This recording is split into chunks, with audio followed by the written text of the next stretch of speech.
Bom dia, sejam todos muito bem-vindos mais uma vez, em nome do Senhor Jesus.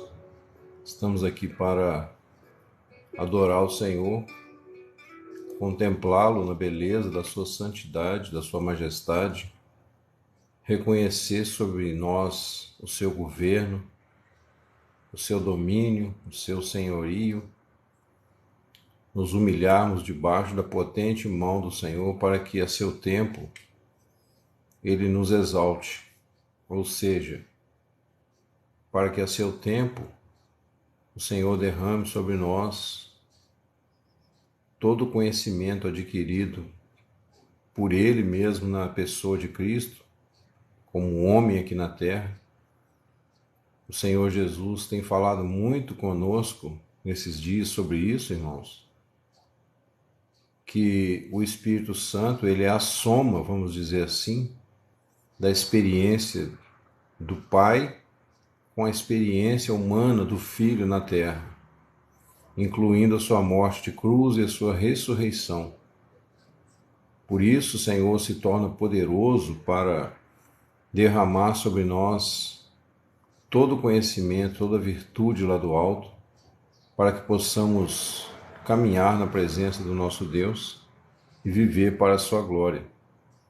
Assim, mais uma vez, nesta manhã, bom dia, Isaac, mais uma vez nesta manhã nós nos entregamos a Ti, Senhor, para que esta experiência do Senhor, a soma, vamos dizer assim, a reunião do Pai com a experiência do Filho, ou seja, o Senhor habitando num templo de carne, sejam resultados, na pessoa do Espírito que o Senhor derramou sobre nós.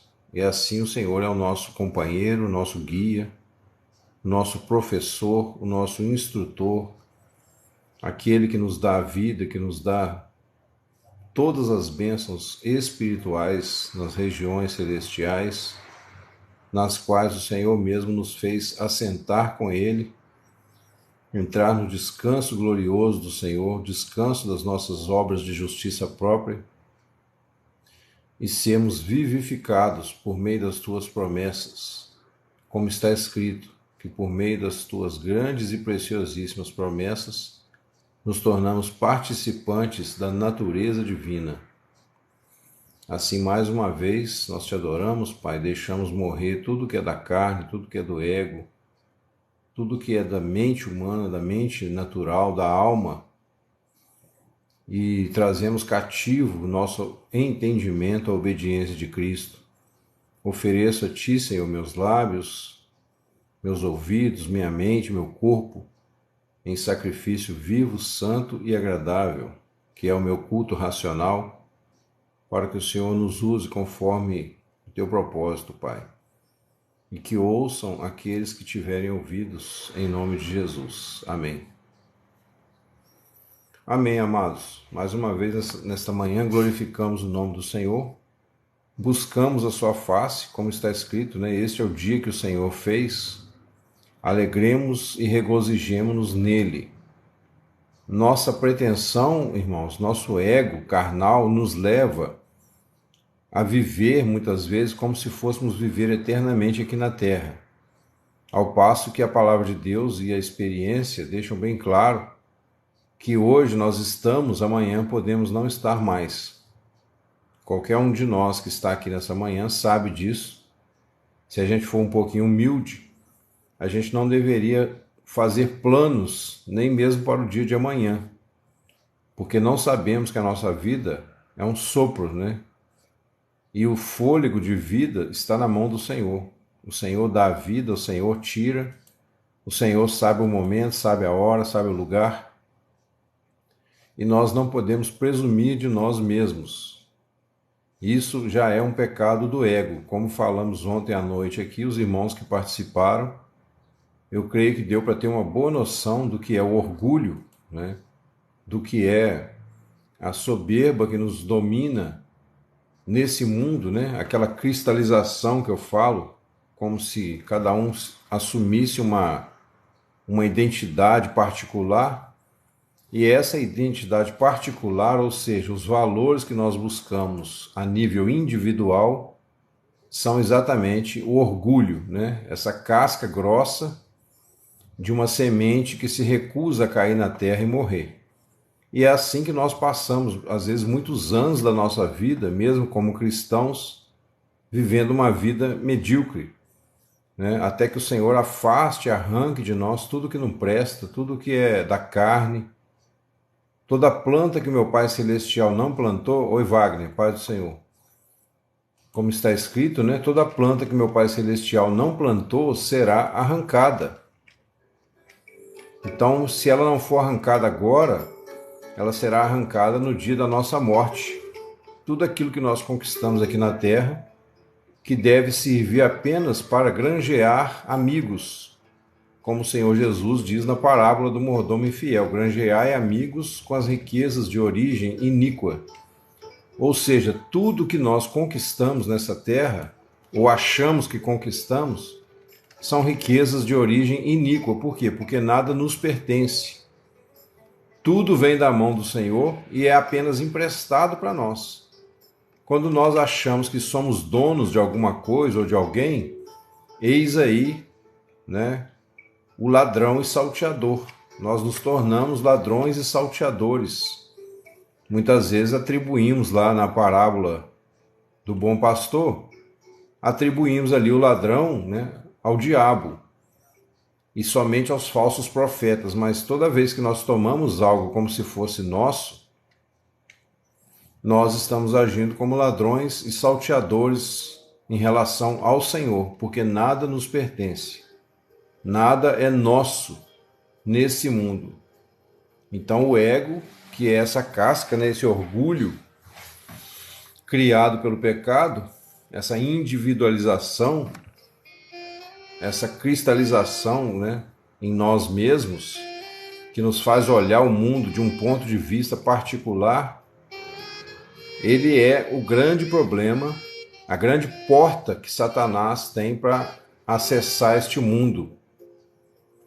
A terra deixou de ser o paraíso depois que Satanás entrou pela porta do ego, depois que Satanás conseguiu manipular a mente humana e fazer com que o homem se voltasse para si mesmo e se tornasse um ser individuado, né, separado dos outros.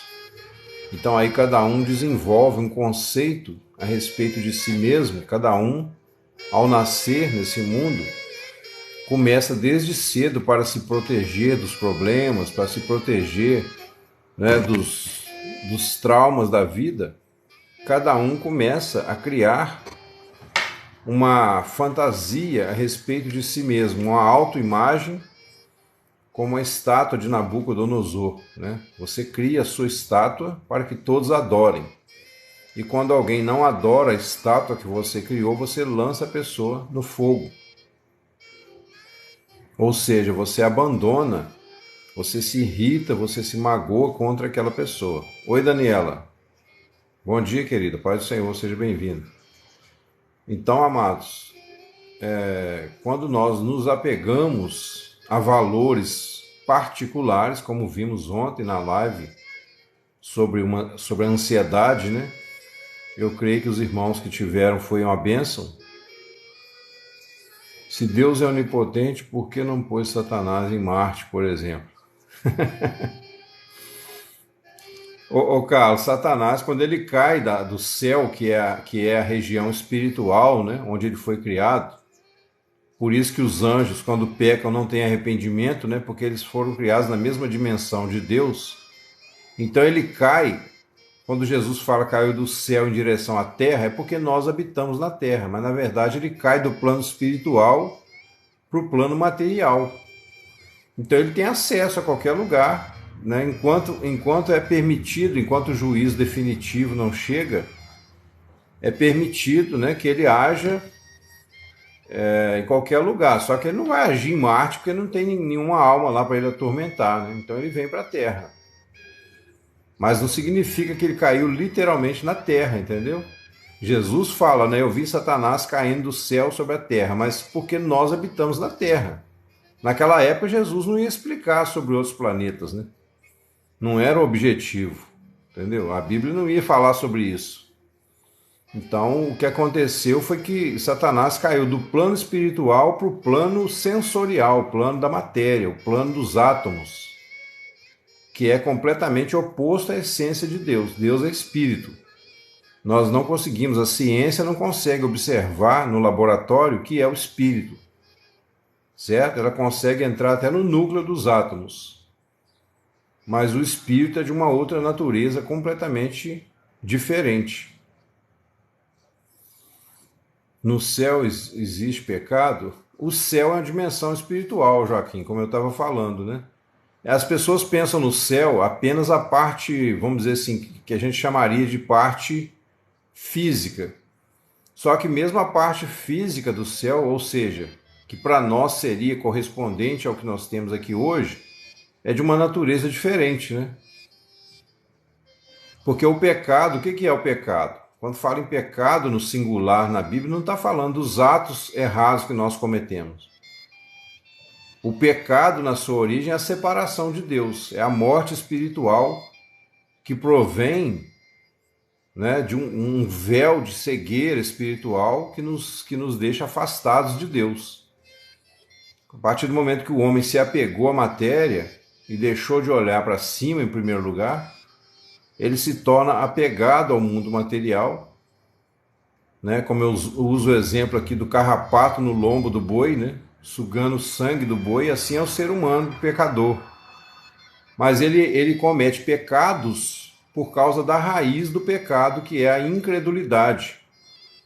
Tanto que quando perguntaram para Jesus, Senhor, o que faremos para praticar as obras de Deus? Aí Jesus falou, a obra de Deus é essa, que creiais no seu Filho a quem ele enviou.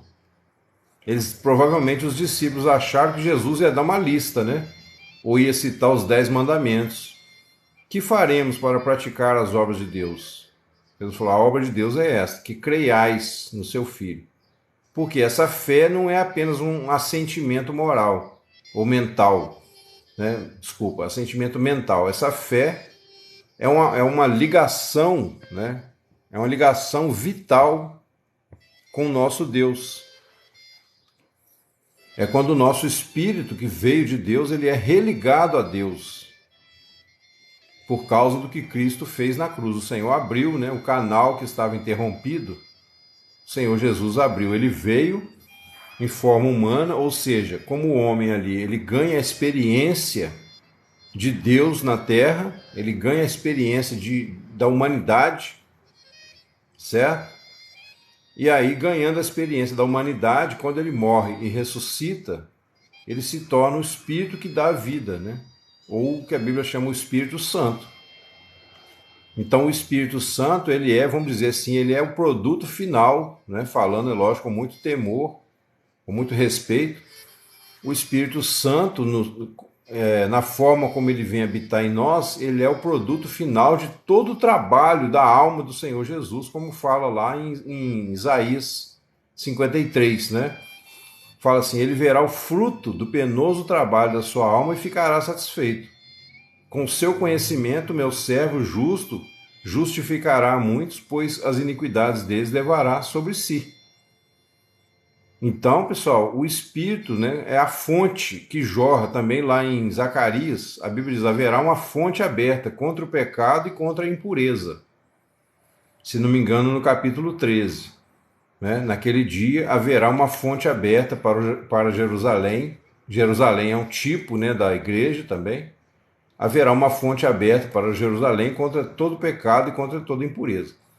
E Jesus fala lá, né, no capítulo 7 de João, que ele é a água da vida, né? Quem beber dessa água, se fará nele uma fonte a jorrar para a vida eterna. Então essa água que ele fala é o Espírito Santo habitando em nós. E por que ele fala de fonte? Porque a nossa boca é considerada uma fonte, da onde pode sair água doce ou água amargosa, dependendo da nossa natureza, né? Tiago fala sobre isso. Então você vê que uma coisa vai se ligando com a outra, e a gente tem aí uma verdade que, para nós cristãos, vamos dizer assim, é inenarrável, inescrutável, né? Inalienável, se a gente pode usar algumas expressões assim. Bom dia, Rosiane. Bom dia. Bom dia, graça e paz, Analice. Deus abençoe. Zacarias, assim como todos os judeus, não acreditavam no Espírito Santo. Então, e nem tinha muito como acreditar, né, Joaquim? Nem tinha muito como acreditar, porque o Espírito Santo, ele se manifesta, foi falado muito poucas vezes no Velho Testamento, porque ele se manifestaria agora em Cristo. Porém, você não está totalmente certo, porque Isaías falou, né? Mas eles contristaram o seu Espírito Santo. Então, no Velho Testamento já falava do Espírito Santo. Se os judeus não criam, é porque eles não criam na profecia, entendeu? Deixa eu ver se eu acho aqui. Isaías 63, versículo 10, diz assim, ó: Mas eles foram rebeldes e contristaram o seu Espírito Santo. Por isso se lhes tornou inimigo e ele mesmo pelejou contra eles. Oi, Jaime, bom dia. Seja bem-vindo, irmão. Paz do Senhor. Então, no Velho Testamento já falava do Espírito Santo. Se os judeus não acreditavam, é por incredulidade mesmo. E é por isso que eles estão, de certa forma, pastando até hoje, né? Embora o Senhor não abandonou a sua promessa, o Senhor não esqueceu de Israel. O Senhor abriu uma lacuna no tempo, né, para a igreja é um mistério, até mesmo para Israel. O povo de Israel jamais poderia imaginar o que seria a igreja, nem mesmo Isaías, que é o profeta messiânico. Amém, amado. Nem mesmo Isaías ele conseguiu entender o mistério da igreja. Ele profetizou no máximo até o Messias, né, as dores vicárias de Jesus, profetizou várias promessas que iam acontecer, várias coisas, mas ele não fala nada claramente sobre a igreja, porque ele não alcançou esse entendimento, mesmo sendo, na minha opinião, o profeta mais profundo do Velho Testamento, certo? O máximo que ele fala, se você for lá em Isaías, deixa eu ver aqui se é o capítulo 61,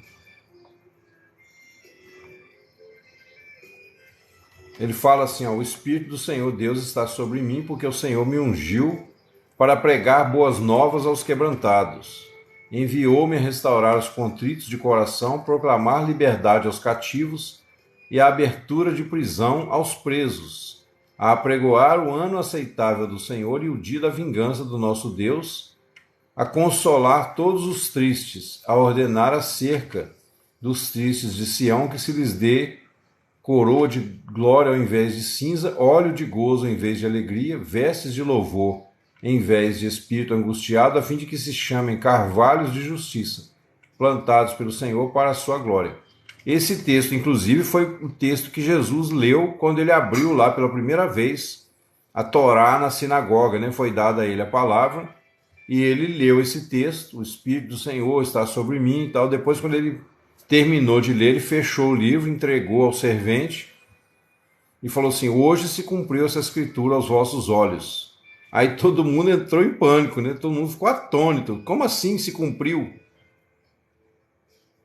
Quer dizer, ali estava, né, o próprio Messias, ali estava o Salvador. Só que os judeus, como diz, né, que o profeta nunca tem honra na sua própria casa, se imagina o Messias.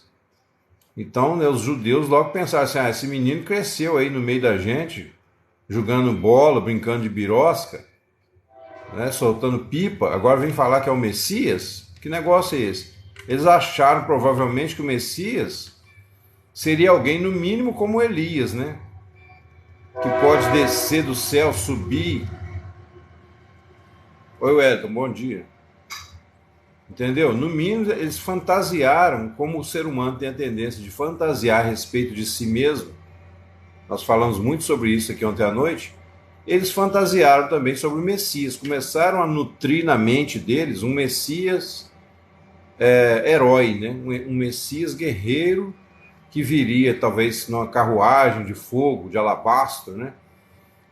Que viria numa nuvem de glória, ou que seria um grande guerreiro que ia levantar na sua força e destruir o Império Romano e colocar os judeus como os reis da terra, né, que eles sempre quiseram ser.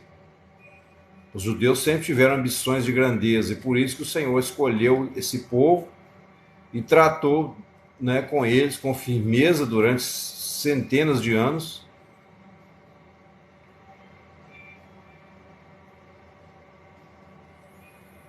Não, Isaac, você tem que lembrar, meu amigo, que Deus, ele é o Criador, certo? Deus não tinha obrigação de criar ninguém. Ele não fez o ser humano porque ele estava triste lá no céu, sozinho, pensativo. O que eu vou fazer da vida, né? Deus não é assim, Deus não é como a gente. Ele é completamente perfeito e satisfeito em si mesmo, né? Ele é todo glorioso. Deus não é carente. Então, quando ele cria o homem, ele já cria o homem em amor. E ele já tem o plano B, né? A vinda de Jesus à Terra já estava profetizada antes da fundação do mundo, já estava determinada, né? Você vai ver isso lá em Apocalipse, que fala o Cordeiro morto antes da fundação do mundo. Por que morto antes da fundação do mundo se ele morreu há 2000 anos lá na Judéia? Porque no plano de Deus, Deus já criou o homem sabendo e dando a possibilidade do homem fazer a sua escolha. E essa escolha, Deus iria, na sua onipotência, na sua sabedoria, no seu conhecimento prévio de todas as coisas, já ia dar o remédio. É a mesma coisa que você... Eu já contei um exemplo aqui, que o meu menino mais velho, quando ele era pequenininho, né? Ele tinha cerca de 1 ano e meio de idade, ele vivia rodeando o fogão da cozinha. Vivia rodeando o fogão. E a gente, né? Tinha que tomar aquele cuidado. Afasta, filho, não fica aí não, é perigoso, você pode se queimar e tal. E aí, um belo dia, eu vi que a lateral do fogão estava quente, mas não estava suficiente para queimar, né? Ele veio, eu deixei ele tocar no fogão. De lado, a gente tinha feito um negócio no forno. Quando ele encostou as duas mãozinhas no fogão, fez até um barulho, né? Deu aquele choquezinho na mão dele. Ele fez assim, assustado. Ficou sem graça, não chorou, né? Porque a gente tinha falado com ele para não mexer, mas eu despistei, fiz de conta que não vi, deixei ele colocar a mão. Quando ele colocou a mão, levou aquele choque na mão, não queimou, obviamente, né? Eu não seria louco deixar meu filho queimar a mão, mas ele nunca mais chegou perto do fogão. Entendeu? Então, num sentido universal, Deus permitiu que o homem se queimasse. Por quê? Porque ele sabia que para ter livre-arbítrio, o homem teria que ser testado. O homem teria que ter a possibilidade real de se afastar de Deus e, obviamente, claro, colher as consequências. Por quê? Porque o universo não é uma casa de mãe Joana, né? O universo tem regras, tem leis. Então Deus já fez tudo de um jeito que, imediatamente ao cair o homem, entraria em ação o plano de redenção. E nesse plano de redenção não tem outro jeito a não ser que o próprio Deus venha habitar em nós. Assim como ele habitou, de certa forma, em Adão, né? O Senhor soprou em Adão fôlego de vida. Então significa que essa vida que Adão tinha, ela continha o Espírito de Deus dentro do homem. É o Espírito que vivifica, o Espírito é que faz o homem andar, respirar, trabalhar, pensar, né? Quando a pessoa morre, o corpo fica inerte lá no chão. Então Deus soprou o Espírito, porém, Deus não deu já o Espírito Santo como é hoje, pronto. Por quê? Porque o homem tinha que ser testado.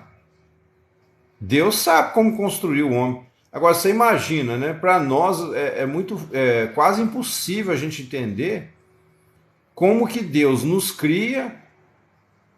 Quer dizer, a gente vem, a nossa vida vem dele e ele consegue nos dar essa capacidade individual de pensar e até mesmo nos voltar contra ele. Mas isso é uma escolha do homem. Isso é uma escolha do homem. Hoje, né? Aí o que Deus fez? Por causa do plano dele, que não era para um indivíduo, o plano de Deus não é particular, o plano de Deus é coletivo. Então, a partir do momento que o homem pecasse, o pecado ele passaria toda a raça humana, né? Aí entra a morte espiritual. A morte espiritual é o quê? É uma separação. E essa separação, de certa forma, ela era necessária. Para quê? Para que o homem pudesse um dia voltar ao seu Criador pela fé. Não quer dizer que Deus já fez o homem para pecar, porque o homem pode ter vivido no paraíso centenas ou até milhares de anos. Por exemplo, quando a ciência fala que a Terra tem não sei quantos bilhões de anos, né? Porque eles vão falando número assim, a gente não tem como provar o contrário. Então é muito fácil falar, né? Aí tem aqueles que têm fé na ciência, entendeu? O ateu tem fé na ciência, né? Então a ciência falou que a Terra tem, por exemplo, a Terra tem 437 bilhões de anos. Ele fala, isso mesmo, tá certo, né? Então ele tem fé na ciência. Então se a Terra tem não sei quantos bilhões de anos, por que Adão, né, a raça adâmica não pode ter vivido talvez milênios no paraíso antes da queda? Só que a ciência não vai enxergar a Terra como paraíso, porque hoje a mente do cientista já é corrompida pelo pecado. E o paraíso na Terra não era um lugar diferente, era um estado de espírito. Era uma visão completamente lúcida de Deus, onde o homem estava ligado a Deus em primeiro lugar, certo? E ele relacionava com seus semelhantes de igual para igual. Nós explicamos isso ontem aqui na live sobre ansiedade, né? Falamos bastante sobre essa questão. O que é realmente o orgulho num sentido cosmológico, né? No sentido geral, como a Bíblia descreve. Então, o orgulho é quando o homem cristaliza no seu ego individual. Ele perde a sua relação com o todo e ele se torna egoísta, ele se torna fechado em si mesmo. Tanto que a fé, quando você volta à fé, você volta à comunhão com Deus e com aqueles que creem. E Jesus falou, ó, nisso conhecerão que sois meus discípulos, se tiverdes amor uns pelos outros. O maior fruto do Espírito é o amor, porque o amor ele reúne novamente as pessoas. Só que hoje, esse amor ele é muito mais dinâmico. Ele é dinâmico, porque você tem que amar e perdoar mesmo aqueles que te ofenderam. Você tem que viver nesse mundo caído, mas com a mente já no 7º dia da criação, que é o descanso de Deus. Então o seu corpo está no 6º dia, né, da criação, é o dia do homem. O 6º dia da criação, por isso que tem hora que eu não creio, eu sou tentado a pensar que os 7 dias da criação não são 7 dias literais de 24 horas. Eu não penso muito assim, não. E que me perdoe aí, né, os extremamente ortodoxos que acham que para eu crer na Bíblia eu tenho que crer que os 7 dias ali eram literais de 24 horas. O amor é um sentimento incondicional. Então, mas o amor, o Elton, a gente pode falar dele, falar muito bem, né? Como o próprio Camões falou muita coisa bonita sobre o amor. E o Renato Russo, né, naquela música que ele fala lá sobre Coríntios 13, ele mistura, né, ele pega texto da Bíblia e pega textos de Camões. E ele fez aquela música até muito bonita, né? Os irmãos devem conhecer. Esqueci o nome da música agora. Ainda que eu falasse a língua dos homens e falasse a língua dos anjos sem amor, eu nada seria, né? Mas esse amor ele só é vivido se ele for recebido diretamente do próprio Deus. Não é também o nosso sentimento de amor particular. Porque o amor particular do homem é que leva ele, inclusive, ao adultério, ao homossexualismo, né? Hoje em dia, 2 homens se unem numa relação sexual e chamam isso de amor. Pode até haver um amor ali particular, uma amizade, né? Algo muito forte, mas isso não é o amor do ponto de vista de Deus. Essa letra é bonita. Então, esse hino aí, essa música, né, ela é quase um hino, né? É uma música muito bonita. Mas, tipo assim, o amor, a Bíblia diz lá em Romanos, a gente fala sempre sobre isso aqui, o amor ele é derramado em nossos corações pelo Espírito Santo. Então, se eu não amar, né, se eu não amo do modo de Deus, significa que a vida de Deus não está em mim. É lógico que esse amor ele é aperfeiçoado, ninguém nasce com ele. Ele é aperfeiçoado. Por exemplo, né? Quando a gente vem a Cristo, a gente é chamado, em primeiro lugar, a perdoar. Oi, Marco, bom dia, seja bem-vindo. A gente é chamado, em primeiro lugar, a perdoar a nós mesmos, perdoar aqueles que nos ofenderam, né?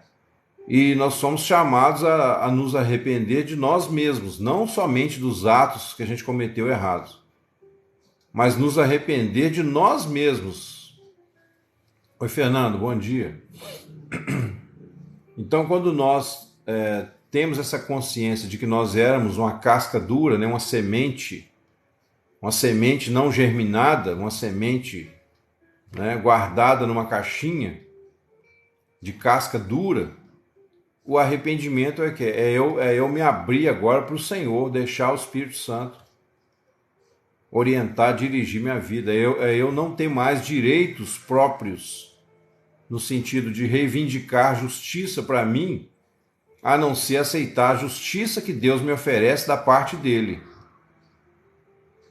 É, semente bruta, né?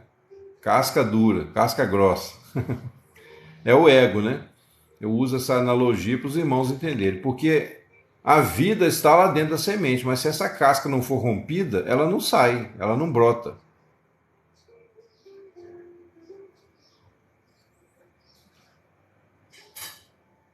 Amém, Fernando. É boa sugestão. O problema é que eu gosto de trabalhar mais com live, né? Vídeo curto, eu tenho alguns aqui no canal, mas além de dar trabalho, assim, toma muito tempo, né? Você tem que fazer, dar uma editada, embora os meus eu procuro fazer o mais simples possível, mas não dá para a gente desenvolver um raciocínio, né? Então, vídeo curto, assim, é muito complicado, a não ser quando tem uma direção, assim, mais básica, né? No início eu tive que fazer muito até chegar a 300 seguidores, graças a Deus, né? Depois que chegou, comecei a fazer live, então o nosso trabalho mais aqui é em torno de lives mesmo. Já fiz algumas na outra rede, mas deu muito pouco engajamento, o povo lá, entendeu? Aqui foi melhor, né? Então por isso que eu tô mais aqui no TikTok, né? Mas obrigado pela sugestão aí, eu tô começando a montar um canalzinho lá no YouTube. Deixa eu só colocar alguns vídeos lá, eu vou mandar o link para os irmãos aí. Né? Quem quiser rever as lives antigas, tem muita live que a gente já fez com muito assunto interessante, né? O problema para colocar as lives lá no YouTube é que eu gosto de, assim, o ideal para mim seria cortar, porque tem muito comentário paralelo, né? Às vezes alguém me chama aqui, eu paro o que eu tô falando, eu mudo de assunto, e aí quando chega que eu vou rever a live, tá cheio de comentário atravessado, tem hora que eu perco o raciocínio, custo para voltar de novo. Então fica um pouco bagunçado. Aí a minha vontade é pegar e cortar, entendeu? Cortar as partes que são assim, bate-papo, que às vezes não tem nada para edificar, né? Mas eu tô tentando fazer. Já editei uns 2 ou 3 aqui, já coloquei um lá, mas só tem um vídeo lá. Mas é isso. Então assim, pessoal, o amor, né? O amor verdadeiro, ele tem algumas características que não cabem na nossa concepção natural, individual. Se o meu amor é um amor baseado assim por exemplo, na igreja, né? Se o meu amor ele forma grupinhos na igreja, se o meu amor ele faz com que eu goste de alguns irmãos e não goste de outros, esse amor é carne pura. Entendeu? Por isso que a igreja hoje, a igreja visível, né, muitas vezes mais parece um açougue de tanta carne do que uma igreja. Então o meu amor ele não pode fazer com que eu tenha afeições particulares, certo? Afeições particulares na igreja. Eu tenho que amar todos igualmente, eu não posso, por exemplo, gostar do irmão que fica me elogiando mais do que do irmão que às vezes não vai com a minha cara. Porque o amor de Deus, como você mesmo falou, né, Wellington, ele é incondicional. Ele tem que ser incondicional. Mas muitas vezes nós amamos só aqueles que nos agradam, né? Nós amamos só aqueles que nos interessam. E aí esse amor fica revelado que ele é um amor carnal. Não é o amor que a Bíblia ensina. Esse amor só pode ser recebido a princípio por meio da fé. Por isso que Paulo vai falar, agora permanecem a fé, a esperança e o amor. Porque a fé é o meio pelo qual esse amor, que é a vida de Deus, vai entrar. E a esperança é o quê? É a perseverança, né, nas promessas. Quer dizer, eu permaneço firme porque eu confio nas promessas de Deus, confio que elas vão se cumprir um dia. As pragas do Egito foram escritas depois do acontecido. Ô Kleber, para resumir, amado, bom dia, seja bem-vindo. Para resumir esse ponto, eu vou te falar uma coisa só para a gente não gastar muito tempo com isso. Mesmo que a história do Egito fosse uma lenda, mesmo que ela fosse uma lenda, tá? Para mim não é não. Mas ela teria muitas lições para nos ensinar, e é isso que nos interessa aqui nesse estudo, né? Entendeu? Falar nisso, né? Deixa eu falar aqui rapidamente algumas coisas no capítulo 10. A gente está falando das pragas, e eu coloquei aqui que essas pragas, né? Elas estavam ali expondo o ego de Faraó. E esse ego de Faraó, a gente tem que ter muito cuidado, pessoal, porque na verdade é o nosso ego, né? O homem, justamente o homem nessa casca bruta individual, ele é um faraó aos seus próprios olhos, certo? Ele gostaria de dominar tudo e todos. Esse é o ego humano. A gente acha que não, fala que não, né? Finge que é humilde, mas se você viver no seu ego individual, você já está roubando a glória de Deus na sua vida. Por quê? Porque Deus não te criou para ser o rei do pedaço. Deus te criou para viver em comunhão, em igualdade de direitos e deveres com seus semelhantes, né? O Senhor não tem nenhum xodozinho de Jeová. Então, Kleber, isso para mim, esse argumento para mim não vai destruir nada a minha fé, meu amigo.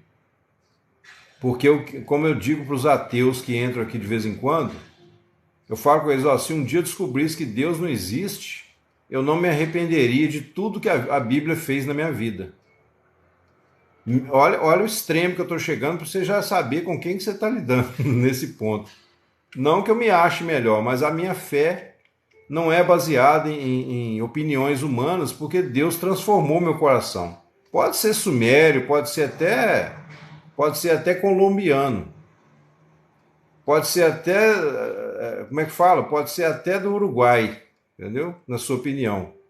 Mas para mim, o que a Bíblia transformou meu coração, a esperança que eu tenho hoje, eu não só, né, continuaria do mesmo jeito, mesmo que Deus não existisse, como também passaria por todos os problemas que eu passei, todos os erros que eu cometi, os abandonos que eu sofri, as traições, tudo mais, as mentiras, eu passaria por tudo novamente para chegar onde eu cheguei.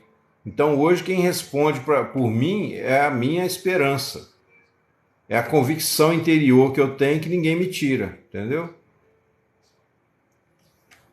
Amém, Rosiane. Todos nós podemos experimentar, né, essa segurança, porque basta a gente confiar nas promessas de Deus. Eu não caio mais, pessoal, em conversa. Desculpa aí o Kleber, não estou falando para servir para ele, né? Assim. Então, Kleber, então tá tudo certo. Então você fica com a sua experiência, eu fico com a minha.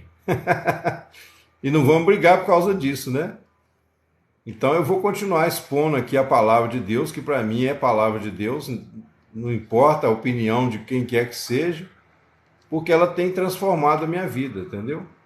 Tudo que eu passei, outros também passaram. Mas e aí? Tem gente que hoje já morreu, já está na cadeia, outros estão doentes, né? Outros.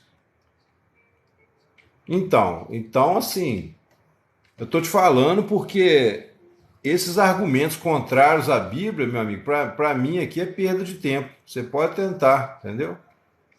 Ou você, qualquer pessoa pode tentar tipo assim, me deixar aqui, né, em maus lençóis, que não vai conseguir.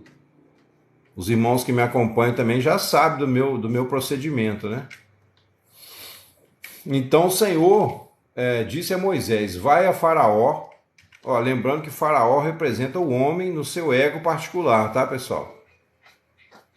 A princípio a gente pensa assim, Faraó é o diabo, né? Mas o pior inimigo do homem não é o diabo. O pior inimigo do homem é ele mesmo. É o seu orgulho, é o seu ego, né? Então o Senhor disse: vai a Faraó, porque tenho endurecido o seu coração. Olha aí. Enquanto você permanecer Faraó, o seu coração vai endurecer cada vez mais. E o coração dos seus servos para fazer estes meus sinais no meio deles. E Deus vai fazer sinais e os faraós não vão enxergar esses sinais. Certo?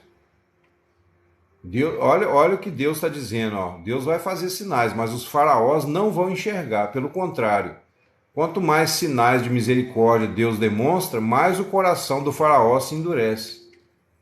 E para que contes aos ouvidos de teus filhos e dos filhos de teus filhos as coisas que fiz no Egito. O Egito representa o mundo, né? O sistema de interesses humanos. E os meus sinais que tenho feito entre eles, para que saibais que eu sou o Senhor. Ou seja, a vida está em Deus, pessoal. A verdadeira vida está em Deus. Então, Pet Lara, o sistema religioso é a única coisa que o religioso enxerga. Mas o Evangelho é Deus descendo da sua glória e habitando entre nós, na pessoa do Filho, né? E depois ele se torna o Espírito da vida. Assim foram Moisés e Arão a Faraó e disseram-lhe: assim diz o Senhor dos Hebreus: até quando recusarás humilhar-te? Olha aí. Amém. Até quando recusarás humilhar-te diante de mim? Deixa ir o meu povo para que me sirva.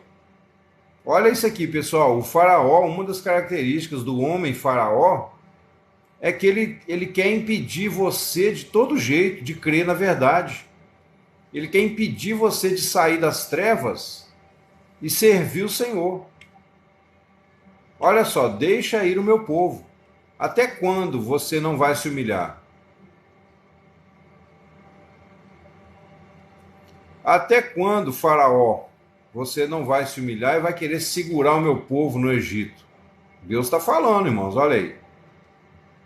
É tudo uma farsa desde o começo do mundo para dominar o povo. Que bom que você não é dominado, né, ó?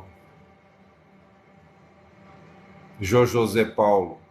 Que bom que você é completamente livre, isso é bom. Porque se ainda recusares deixar ir o meu povo, eis que trarei amanhã gafanhotos aos teus termos.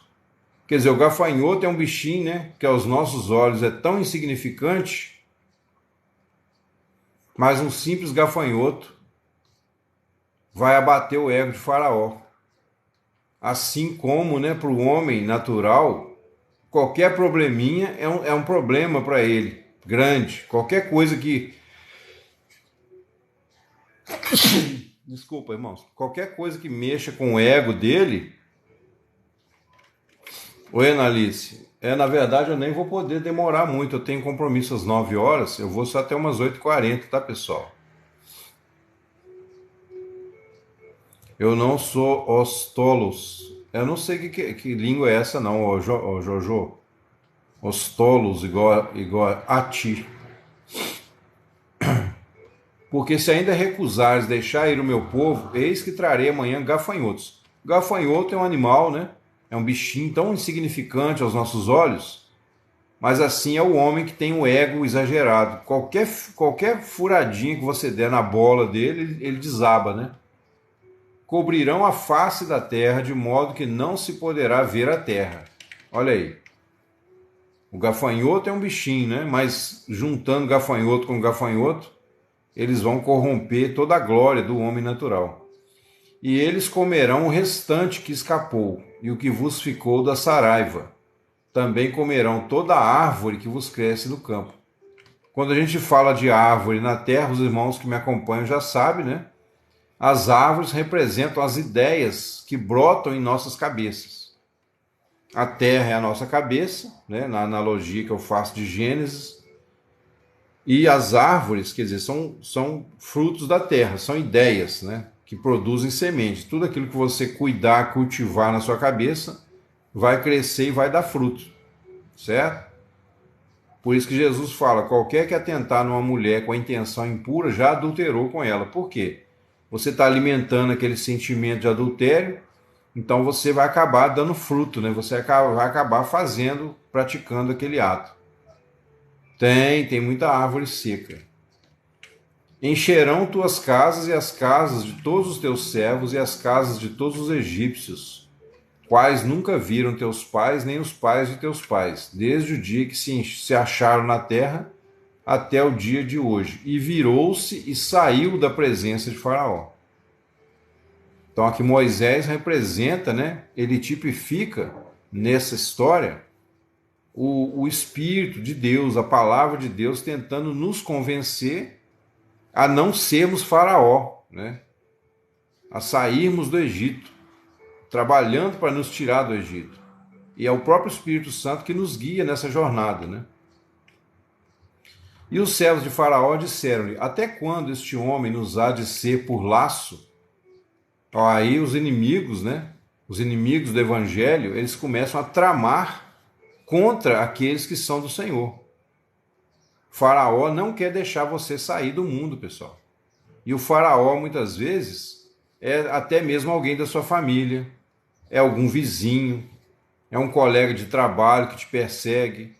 O Faraó, muitas vezes, se não for você, claro, né, a partir do momento que você está em Cristo, você está saindo do Egito. Então, o Faraó, muitas vezes, pode ser a sua própria esposa, o seu próprio marido.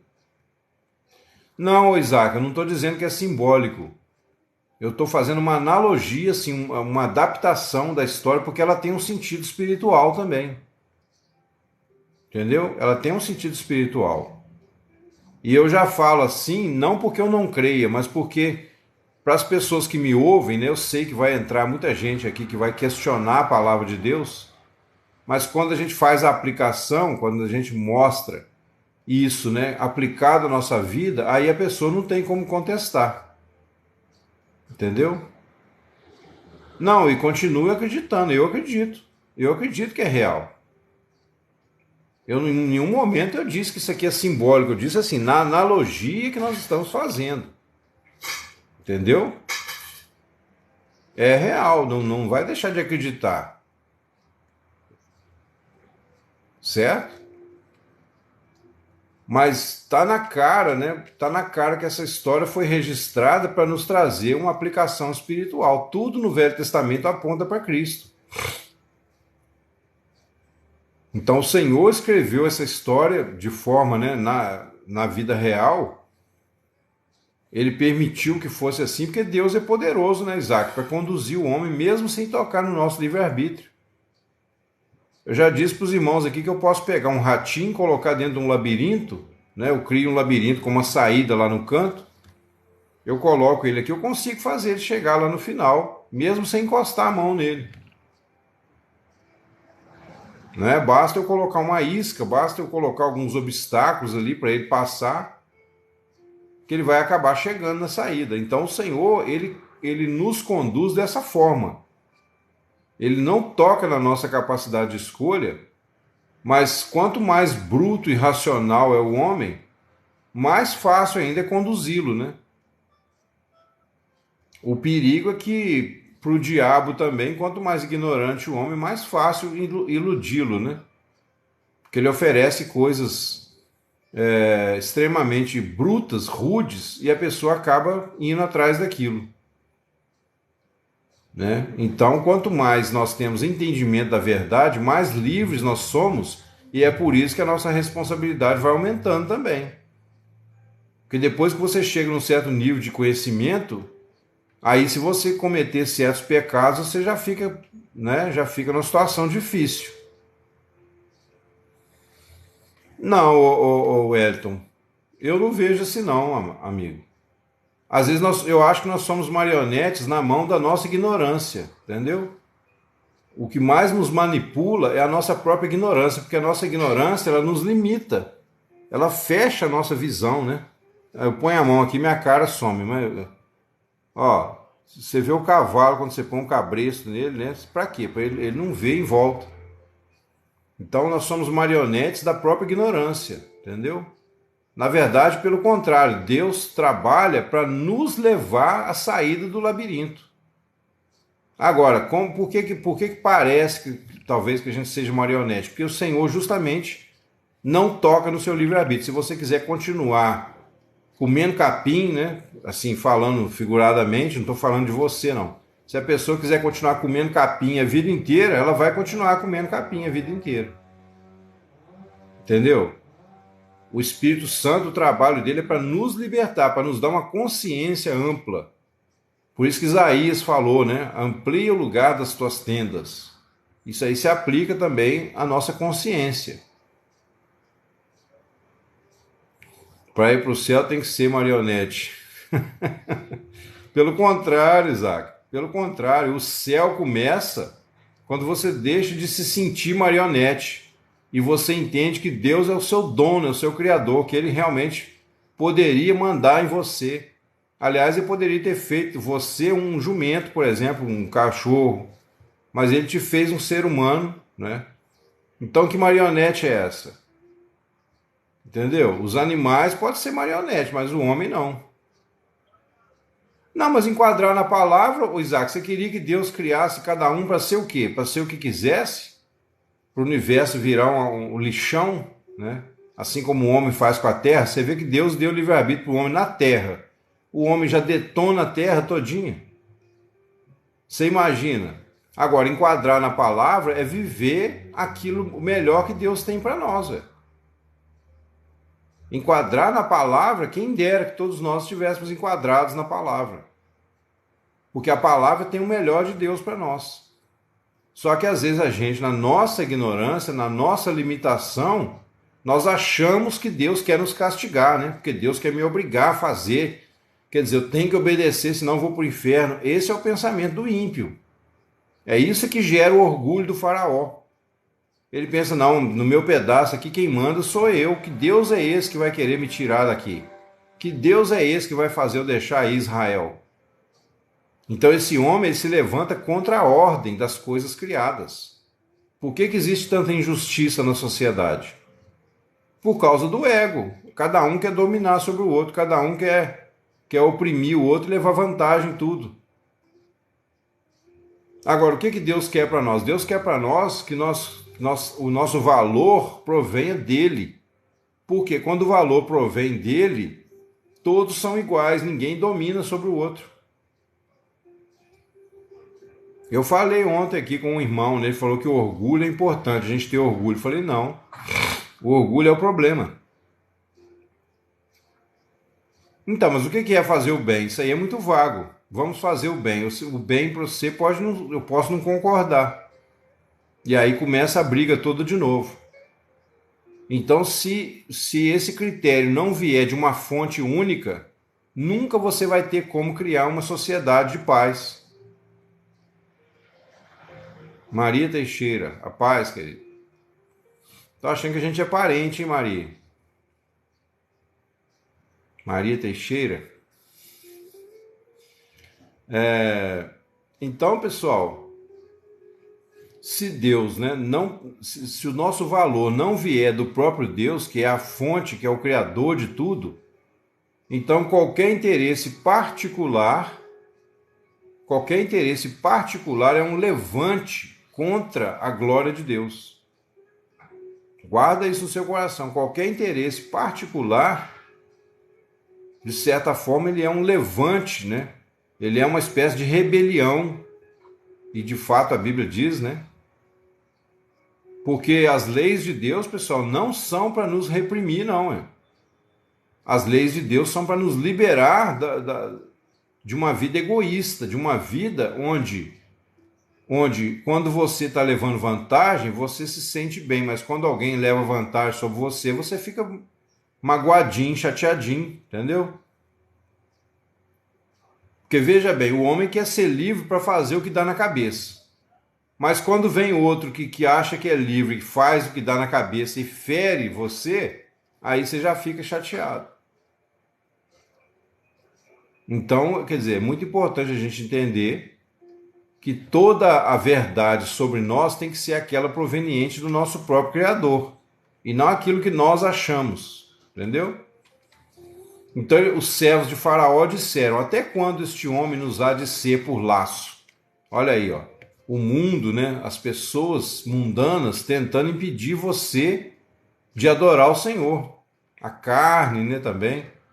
Deixa ir os homens para que sirvam ao Senhor Deus. Aí, ó.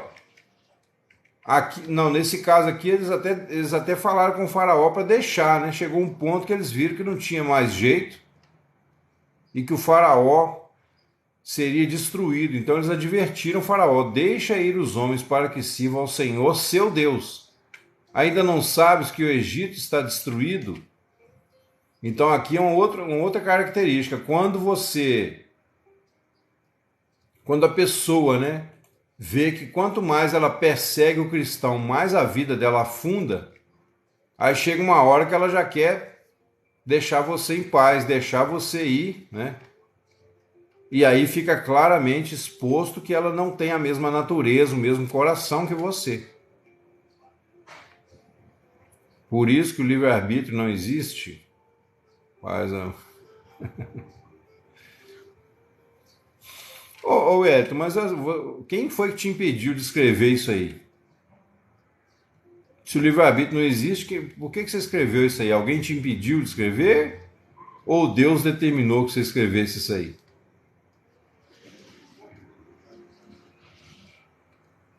Não, mas aí também aí você está querendo ser, aí você está caindo no pecado da serpente lá no paraíso. Você está querendo ser igual a Deus. Porque o homem só seria livre de julgamento se ele não pecasse. A partir do momento que ele peca, ele está sob julgamento. Porque ele traiu as leis do universo onde ele foi colocado. Ele tem que se submeter a essas leis, velho. Entendeu? A terra, Deus não criou a terra para fazer com ela assim como as pessoas fazem, né? Tá, tudo bem, o significado do livre-arbítrio é isso. Então, mas Deus não criou o homem para estar sob julgamento, não é? Deus criou, a Bíblia fala que Deus fez o homem reto, mas os homens buscaram muitas astúcias. Se o significado de livre-arbítrio é isso, mais uma prova de que o homem foi dado a ele o livre-arbítrio. Ele não foi feito para ser julgado. Agora, Jesus falou assim: se alguém não fizer a minha vontade, eu não julgo, mas a própria palavra que eu tenho pregado, essa o julgará. Você tem que entender, Wellington, que na dimensão de Deus você é livre. O problema é quando você quer roubar a glória de Deus para a sua vidinha particular. Qualquer um, estou falando você, né, a pessoa. Quando você quer tomar, porque isso é o problema de toda a miséria que acontece na Terra, é justamente esse egoísmo, essa visão particular. E não a visão do todo. Qualquer religião mais séria que fala de espiritualidade, igual, por exemplo, budismo, hinduísmo, eles vão falar sobre isso. Eles vão falar sobre você ter uma visão cósmica, né? Uma visão abrangente do todo, você se unir ao todo. É lógico que eles não têm a receita, né? Eles têm só eles têm a visão, uma ideação, né? Eles têm um ideal que bate nesse sentido com a vontade de Deus, mas eles não sabem o caminho. Não, então, Isaac, quem somos nós para roubar a glória de Deus? Pecadores. O pecador é justamente o que rouba a glória de Deus. Mas não é roubar no sentido de Deus perder a sua glória. Não é isso, não é roubar no sentido. Por exemplo, vamos supor que eu tenho um pomar, num lote, num quintal, com 300 pés de laranja, certo? Aí um moleque pula o muro e vai lá e rouba lá um saquinho lá com umas 10 laranjas e volta e vai embora. Eu fiquei no prejuízo? Claro que não, aquelas 10 laranjas para mim, ó, não significa nada. Daí um mês, dois, tem muito mais laranja. Mas ele é ladrão, ele foi ladrão, porque ele entrou num lugar que não podia, não era dele, entrou e roubou. Quando eu falo do homem roubar a glória de Deus, não é que Deus vai ficar sem a glória. Não é isso. Quando eu falo que o homem rouba a glória de Deus, ele toma por usurpação aquilo que era para ser glorioso. Ele toma para fins egoístas. Isso é que é roubar a glória de Deus, entendeu? Então, Edson, hoje ninguém tem livre-arbítrio, como você está falando aí, por causa do pecado. Todo que comete pecado é escravo do pecado. Então, se é escravo, não é livre. Mas Jesus diz: porém, se o Filho vos libertar, verdadeiramente sereis livres. Nós, seres humanos, somos muito previsíveis. Não. Nós, seres humanos, vírgula, né, Isaac? Porque aquele que é nascido do Espírito, a Bíblia diz assim: o vento sopra onde quer, ouves a sua voz, mas não sabe de onde vem nem para onde vai. Assim é todo que é nascido do Espírito. Eu não sou um homem previsível. Com toda humildade no meu coração, eu posso te falar isso. Porque a Bíblia, né, o Senhor me deu essa glória, esse respaldo, né? Ela tem uma filha que preferiu o cara e deixou sua filha comigo. Ela tem uma filha, ela preferiu. Ô Maria, aconteceu na sua família? É sua filha que abandonou a casa? Explica melhor aí, por favor. Então Moisés e Arão foram levados outra vez a Faraó, e ele lhes disse: ide, servi ao Senhor vosso Deus, quais são os que hão de ir? Quais são os que hão de ir? Moisés disse: havemos de ir com os nossos jovens, com os nossos velhos, com nossos filhos, com as nossas filhas, com nossas ovelhas, com nossos bois, porque temos que celebrar uma festa ao Senhor. Isso aí fala de quê, pessoal? Ao sair do mundo, você tem que sair inteiro, você não pode sair pela metade. Enquanto você tentar sair do mundo, mas deixar, né, um rabinho para trás, você não está apto para andar na presença de Deus. Não, então, Isaac, você está dizendo que só Deus é inédito. Mas você falou que nós somos previsíveis, eu te mostrei que pela palavra, todo aquele que nascido do Espírito, né, o vento sopra onde quer, você não sabe de onde vem nem para onde vai. Então ele não é previsível. Aquele que nasceu de Deus, porque ele passa a ter a mesma natureza de Deus, né? Então lhes disse: seja o Senhor assim convosco, como eu vos deixarei ir a vós e vossos filhos. Olhai que há um mal diante da vossa face. Aí o faraó, quando viu que não tinha jeito, o que ele falou? Ó, vou deixar vocês ir com seus filhos, mas o gado e tudo mais não vai ficar aqui. Ou seja, quando o diabo vê que não... Ah, sim, ô Maria. Puxa vida, hein? O cara é drogado, minha filha tem 30... Ô Maria, mas olha só, querida, a sua filha já tem idade, né, para ter um pouquinho de juízo. Você me desculpa falar assim, se ela não tem, a culpa não é sua mais não, é. Deixa ela pagar o preço.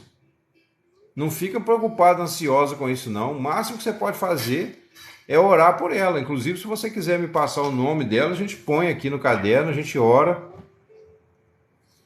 para ver se, né, se Deus, se há uma, vamos dizer assim, se há uma frestazinha na consciência dela, o Espírito Santo vai entrar e vai trabalhar. Agora, não entre em desespero. Você é evangélica, ou Maria? Você é cristã?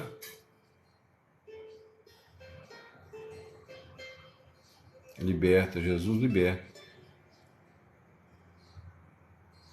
Então, Maria, olha só. Diante de Deus, querido, os nossos filhos, eles não são exatamente nossos filhos.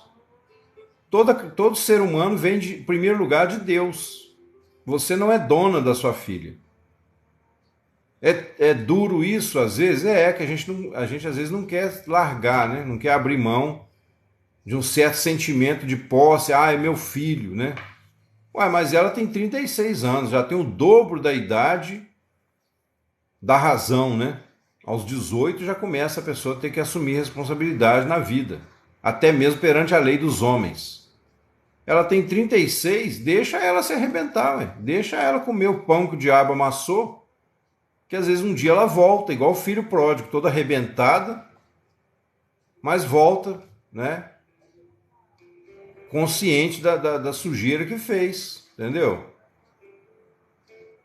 Faça como eu entrei em paz, eu tinha um problema de um filho também com droga, um dia eu bati o martelo, falei, agora você vai usar droga às suas custas, entendeu? E mandei plantar batata, eu oro por ele todos os dias, choro pela vida dele, às vezes tem dia que eu acordo de madrugada lembrando dele, bate aquele sentimento, aquela saudade, mas ele é responsável pelas escolhas dele. E se um dia você chegar no céu pela fé e descobrir que a sua filha foi para o inferno, você vai lá, Deus vai te mostrar que ela tinha que ter ido para o inferno e você vai dar razão para Deus ainda. Entendeu? Estou te falando isso para você entrar em descanso. Não adianta você ficar doente por causa da sua filha. Não vale a pena. Não vale a pena. Jesus já morreu por ela, não precisa de você morrer.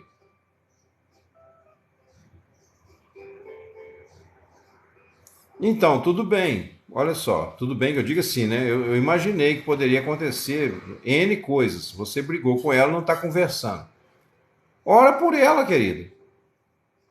Ora por ela. Eu te convido a estar com a gente aqui nas lives, né? Para a gente manter contato. De repente a palavra que pode te ajudar. Nós temos uma palavra muito abençoada da parte de Deus, né? Eu creio nisso, não porque sou eu que estou falando, mas a palavra de Deus tem sido descortinada para nós. Com muita vida, né? Com uma palavra de esperança muito grande. Então você fica com a gente vai orando, entendeu? Se você quiser passar o nome dela, eu coloco aqui no meu caderno de oração, a gente vai orar de fato por ela. E deixa ela colher as consequências. Ela é uma alma diante de Deus, tanto quanto você. A Bíblia diz assim, todas as almas são minhas. A alma do Pai é minha e a alma do Filho é minha. A alma que pecar, essa morrerá. Lília Teixeira. Vou colocar o nome dela aqui.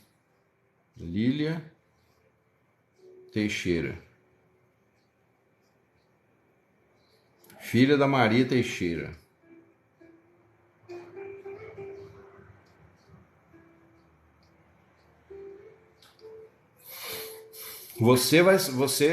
Né, se você quiser ajudá-la, você vai se comprometer a orar por ela também. Não vai deixar só na minha mão, né? E nós vamos orar. E alguns irmãos aqui também, se quiserem anotar o nome, nos ajudar em oração, tenho certeza que Deus pode fazer o milagre, é lógico, né? Se ela abrir o coração. O meu filho, como eu te falei, meu filho está fora de casa. Entendeu? Depois que ele saiu de casa, ele não caiu mais na sarjeta com droga, porque ele sabia que ele ia morrer. E o dia que eu decidi, eu falei, agora, meu filho, se você morrer lá na rua, amanhecer com a boca cheia de formiga, o problema é seu. Porque eu te carreguei nas costas 4 anos, fiz tudo que pude para ajudar e ele não quis, sabe, ô Maria? Aí agora ele parou com a droga. Ainda não voltou para casa porque tá orgulhoso, né? Tá achando que é esperto e eu tô deixando, mas eu oro por ele. E eu creio com todo o meu coração que um dia ele vai voltar e vai voltar transformado, entendeu? Nesse caso só você pode fazer é orar. Para que Deus tenha misericórdia, né?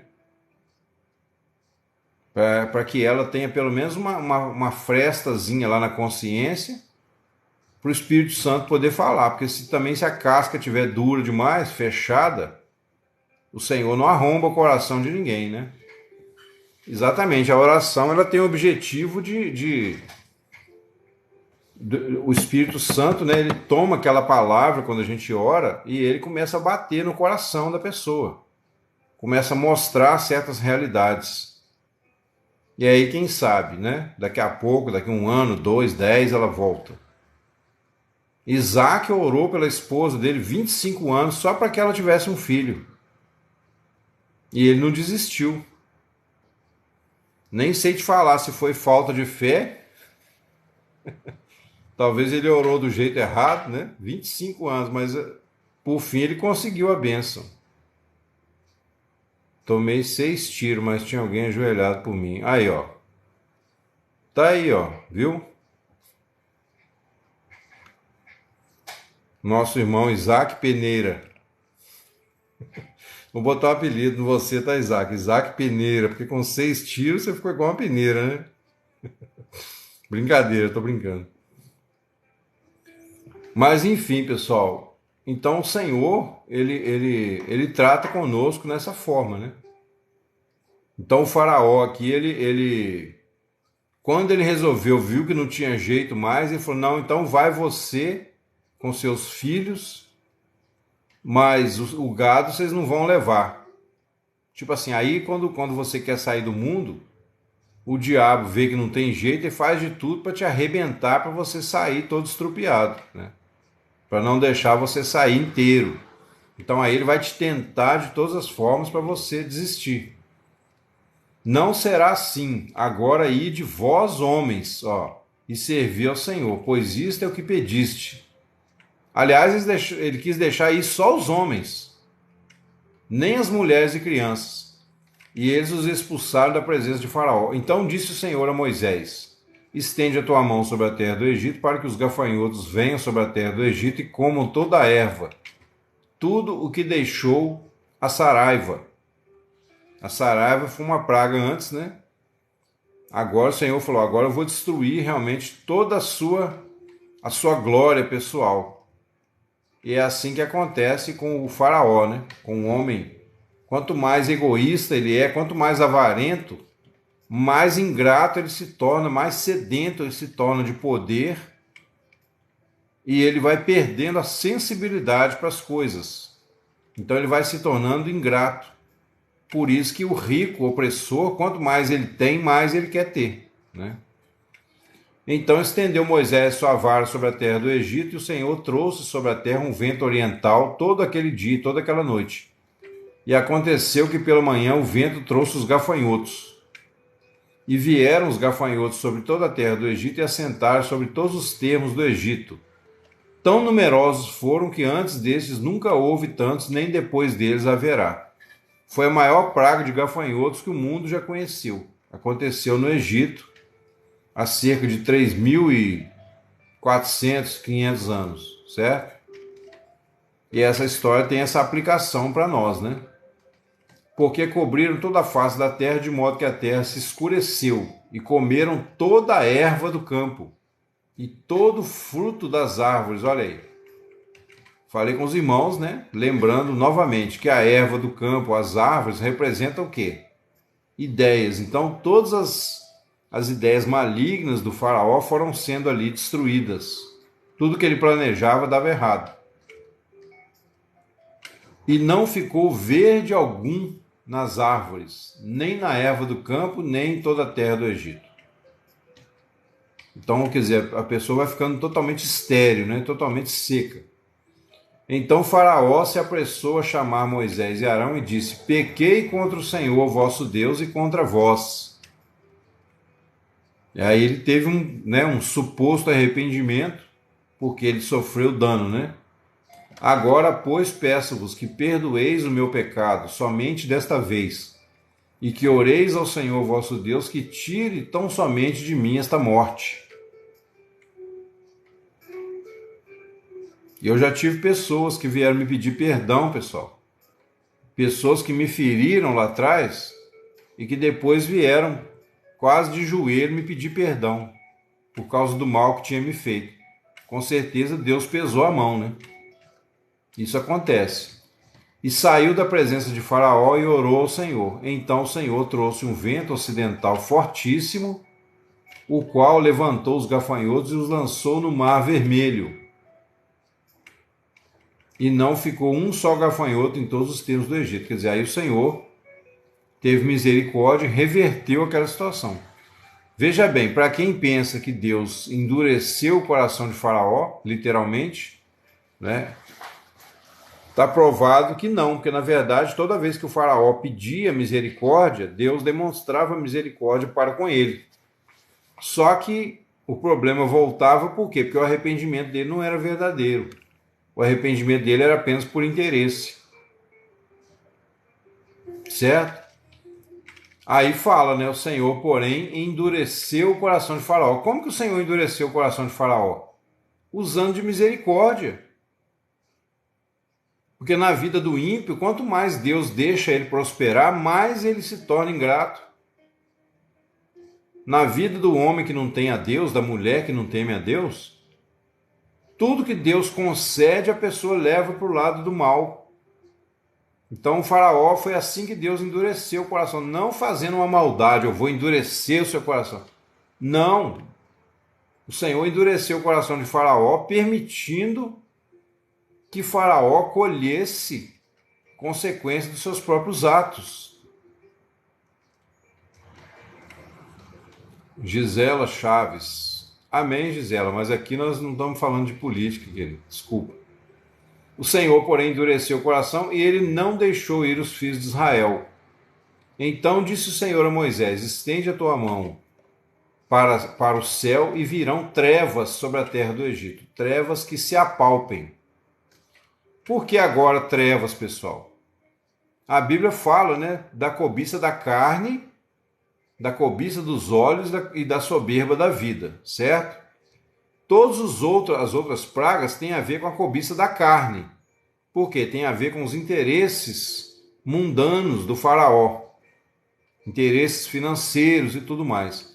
Agora, a cobiça dos olhos, né, é aquilo que entra pelos seus olhos, aquilo que você vê e você passa a cobiçar.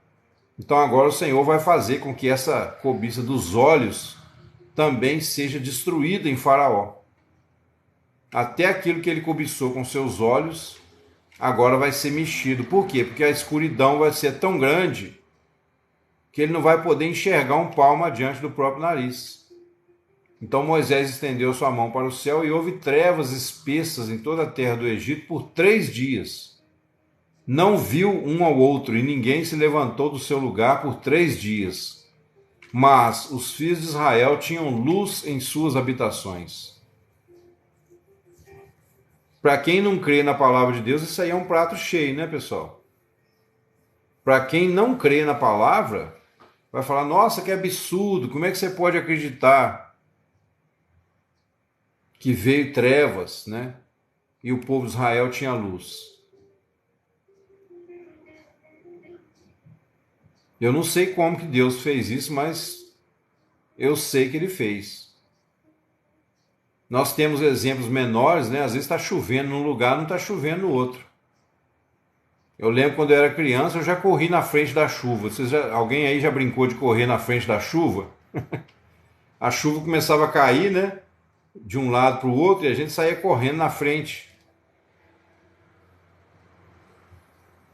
Ô pessoal, se puser nome de político aqui, eu vou ter que bloquear, tá bom? Me desculpa, aqui não é lugar para isso. Então assim, então Faraó chamou Moisés e disse: ide, servi ao Senhor, somente fiquem vossas ovelhas e vossas vacas. Vão também convosco as vossas crianças.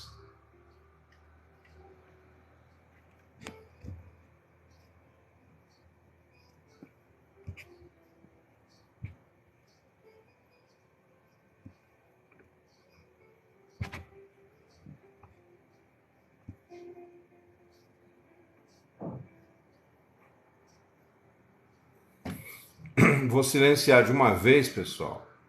A Gisela, como é... Não é porque é dos nossos, né? Mas a Gisela, como é apoiadora do que nós apoiamos, então eu creio que ela é uma pessoa mais sensata e vai me respeitar. Mas o outro lá, que é apoiador do cachaceiro, eu não sei se ele vai respeitar. Então, antes que ele comece a postar de novo aqui, eu já bloqueei, tá bom? E é assim que eu vou proceder daqui para frente. Mas eu peço, né, aos apoiadores também do 22 que não fique colocando nome aqui para a gente não atrair as moscas, né? Entendeu? Você vê, a Gisela colocou aí Bolsonaro, já veio o outro, né? Achando que podia. Moisés, porém, disse: Tu também darás em nossas mãos sacrifícios e holocaustos que ofereçamos ao Senhor nosso Deus. Aqui, pessoal, o povo de Israel estava pedindo que era justo. Olha esse mistério aqui. O povo de Israel estava pedindo que era justo. Eles trabalharam 400 anos para Faraó. Agora o Faraó vai deixar eles saírem sem nada? Sem, vamos dizer, sem nenhum direito trabalhista, né? Mas não é isso, a ideia aqui não é direito trabalhista. Eles queriam levar o que era deles. Eles queriam levar suas mulheres, suas crianças, o seu gado. E Faraó queria segurar, né? Tipo assim, não, então você vai, mas vai só você, não leva nada, né? E assim é que o diabo nos faz achar que quando a gente vem a Jesus, a gente vai ficar completamente desprovido.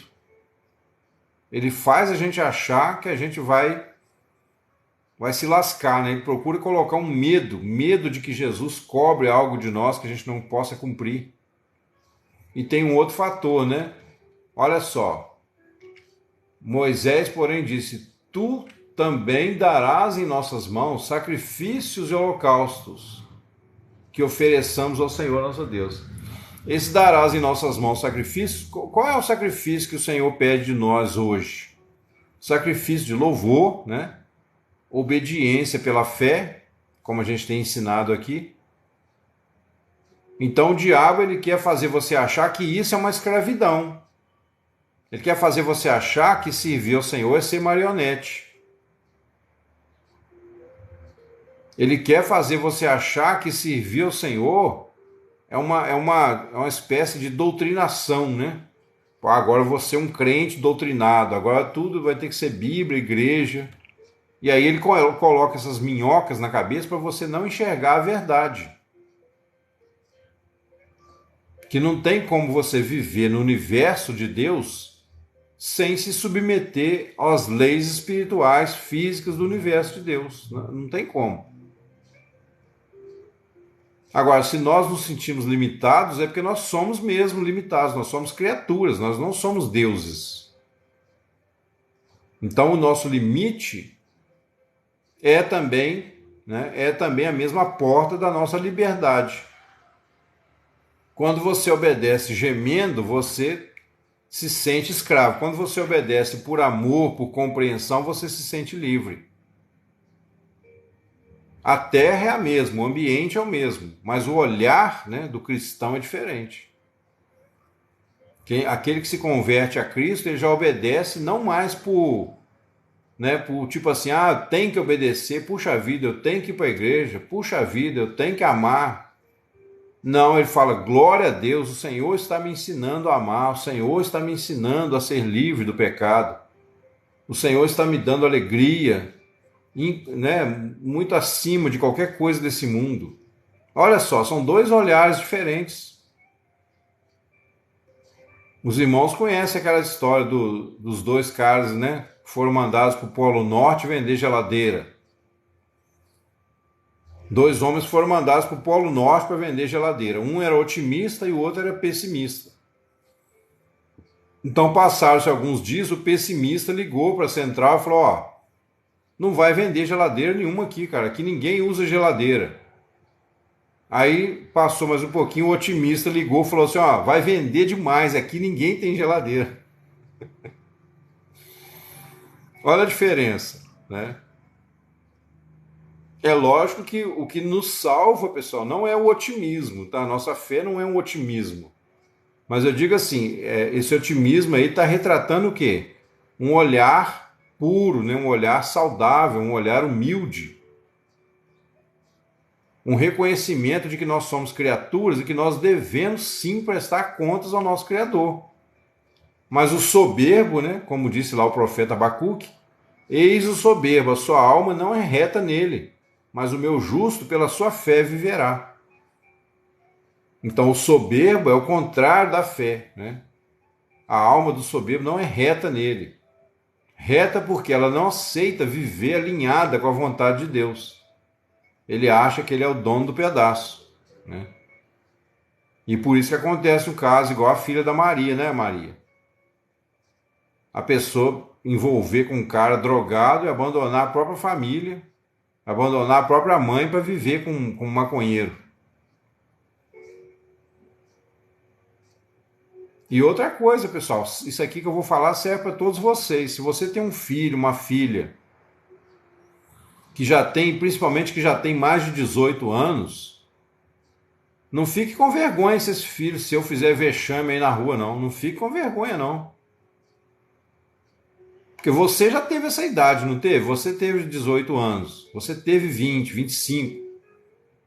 Você deu seus pulos, você está aqui até hoje, sobreviveu. Você também passou os seus momentos difíceis. Agora você vai querer evitar o seu filhinho, sua filhinha ter momento difícil? Não, deixa passar, deixa ralar mesmo. Deixa tomar uns tapas na cara, que aí aprende depois. Pessoal, vou ter que encerrar. Eu tenho compromisso às 9, eu perdi a noção da hora. Eu tenho 5 minutos para me ajeitar aqui. Mas aí a gente continua, tá? Depois eu ainda vou voltar nesse capítulo, tem esses últimos versículos aqui, a partir do 26. A gente continua nesse ponto aí que nós paramos.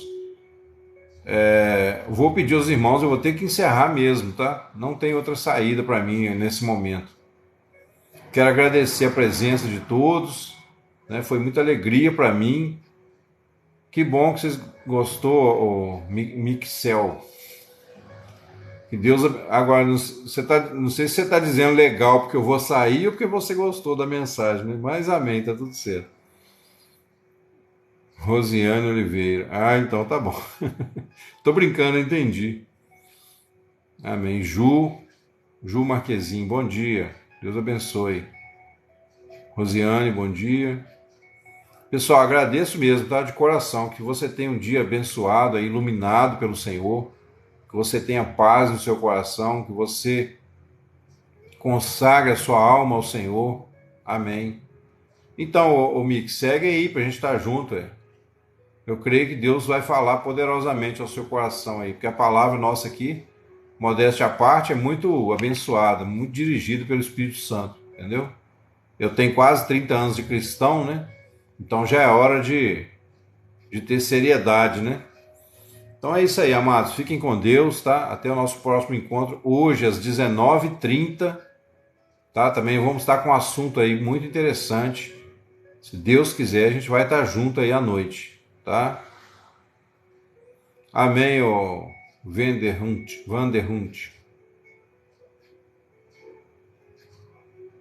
Amém, Mick. Amém. Amém. Então, amados, Deus abençoe a todos, tá bom? Tenham um bom dia aí na presença do Senhor. Em nome de Jesus, fiquem todos com Deus. Obrigado.